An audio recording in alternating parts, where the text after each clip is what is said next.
નમસ્તે બાળકો, ગયા વખતે આપણે અંકગણિત શ્રેણીમાં SN નું જે પહેલું સૂત્ર છે એ વાપરીને કઈ રીતે દાખલા કરાય એ જોયું હતું. આજે આપણે બીજું સૂત્ર કેવી રીતે વાપરીને દાખલા કરાય એ જોઈએ. તો એના માટે એક રકમ જુઓ. એક અંકગણિત શ્રેણીનું પ્રથમ પદ એટલે આપણને કોની કિંમત આપી છે? a ની આપી છે, અથવા જેને આપણે T1 પણ કહીએ છીએ.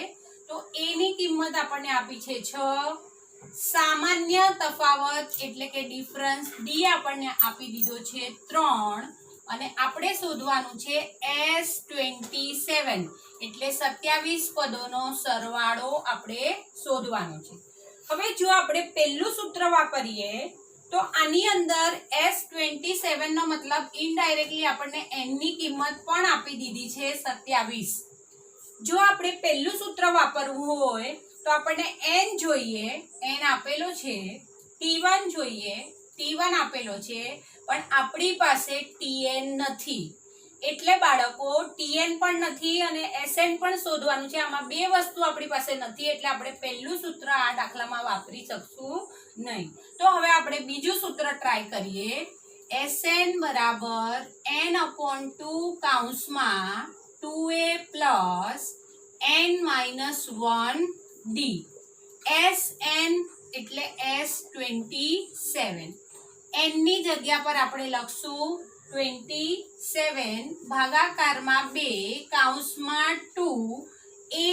a ની કિંમત આપણી પાસે છે 6. નિશાની અહીંયા બંને વચ્ચે કાંઈ નથી એટલે ગુણાકાર વત્તા કૌંસમાં n ની જગ્યા પર 27 -1 d આપણને આપેલું છે 3. જે શોધવાનું છે એ જ આમાં નથી, બાકી બધાની કિંમત આપણી પાસે છે એટલે આપણે બાકી બધાની કિંમત મૂકી દેવાની. 2 ના અડધા થાય પણ 27 ના અડધા ન થાય એટલે આપણે આ રકમને આમ જ રહેવા દેશું, બાકીનું બધું સોલ્વ કરશું. 2 છંગ 12 વત્તા 27 માંથી 1 બાદ કરીએ તો 26 અને ગુણાકારમાં કેટલા છે? 3. 27 ના છેદમાં 2 ને હમણાં આપણે એમ જ રાખીશું. 12 ના 12 વત્તા આ બંનેનો ગુણાકાર કરશું 26 ગુણ્યા 3. 6 તેરી 18 વધી પડી 1, 3 દુ 6 અને 1 7 તો 78. 27 ના છેદમાં 2 કૌંસમાં આ 78 માં વત્તા આપણે કેટલા કરવાના છે? 12 ઉમેરવાના છે તો વત્તા કરીએ. 8 અને 2 10 નું શૂન વધી પડી 1, 7 અને 2 9 તો અહીંયા કેટલા આવ્યા? 90.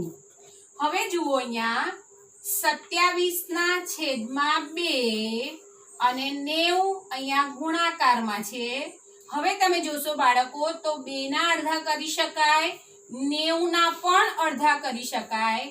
2 ના અડધા 1 થાય, 90 ના જો આપણે અડધા કરીએ તો 45 થાય.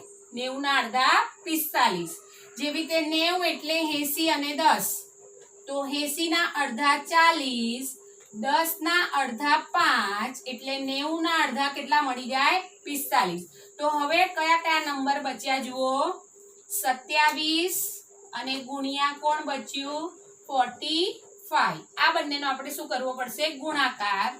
45 ને આપણે 27 સાથે ગુણાકાર કરીએ. 7 થી પહેલા ગુણાકાર કરવો પડશે. 7 5 35 વધી આવી 3, 7 ચોક 28, 28 અને 3 31.